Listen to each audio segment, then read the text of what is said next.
ମୁହାଁମୁହିଁ ଧକ୍କାରେ ଦୁଇ ମୃତ। ଘଟଗାଁ ଥାନାର ଢେଙ୍କିକୋଟ ଫାଣ୍ଡି ଅନ୍ତର୍ଗତ 20 ନମ୍ବର ଜାତୀୟ ରାଜପଥର ଢେଙ୍କିକୋଟଠାରୁ ଘଟଗାଁ ଯିବା ରାସ୍ତାର ଭାରତ ପେଟ୍ରୋଲ ପମ୍ପ ନିକଟରେ ଆଜି ଘଟିଛି ଏକ ମର୍ମନ୍ତୁଦ ସଡ଼କ ଦୁର୍ଘଟଣା। ସୂଚନା ମିଳିଛି ଯେ ଢେଙ୍କିକୋଟ ପଞ୍ଚାୟତ ଅନ୍ତର୍ଗତ ଟିକିରା ଗ୍ରାମର ବିମଳ ମାଝୀଙ୍କ ସାନ ପୁଅ ଦେବକାନ୍ତ ମାଝୀ ବୟସ 22 ଏକ ସ୍ପିଡ୍ ବାଇକ୍ ଅଡି 09T 8772 ଯୋଗେ ଢେଙ୍କିକୋଟଠାରୁ ନିଜ ଗ୍ରାମ ଆଡ଼କୁ ଯାଉଥିବା ବେଳେ ଘଟଗାଁ ପଟରୁ ଆସିଥିବା ଏକ ସ୍କୁଟର OR09L 4214 ସହିତ ମୁହାଁମୁହିଁ ଧକ୍କା ହୋଇଥିଲା। ତେବେ ଏ ଧକ୍କା ଏତେ ଜୋରରେ ହୋଇଥିଲା ଯେ ଦୁହେଁ ବହୁତ ଦୂରକୁ ଛିଟିକି ପଡ଼ିଥିଲେ। ଗାଡ଼ି ଦୁଇଟି ଚୁରମାର ହୋଇଯାଇଥିଲା। ଦୁହେଁଙ୍କୁ ସାଙ୍ଗେ ସାଙ୍ଗେ ଟାର୍ଗେଟ ଆମ୍ବୁଲାନ୍ସ 1033 ଯୋଗେ ଘଟଗାଁ ଡାକ୍ତରଖାନାକୁ ସ୍ଥାନାନ୍ତରିତ କରାଯାଇଥିଲା। ତେବେ ସେଠାରେ ଡାକ୍ତରଙ୍କ ଶତଚେଷ୍ଟା ସତ୍ତ୍ୱେ ଦୁହେଁ ମୃତ୍ୟୁବରଣ କରିଥିଲେ।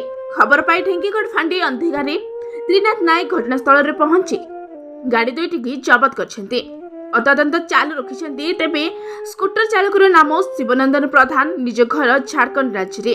ସେ ଘଟଗାଁ ନିକଟସ୍ଥ ଗଳାପନ୍ଥଠାରୁ ବନ୍ଧୁ ଘରେ ରହି ଡିମ୍ବ କଲେଜରେ ପାଠ ପଢ଼ୁଥିଲେ। କେନ୍ଦୁଝରରୁ ଦଶରଥ ବାରିଙ୍କ ରିପୋର୍ଟ, ଫାଷ୍ଟ ନ୍ୟୁଜ୍ ଓଡ଼ିଶା।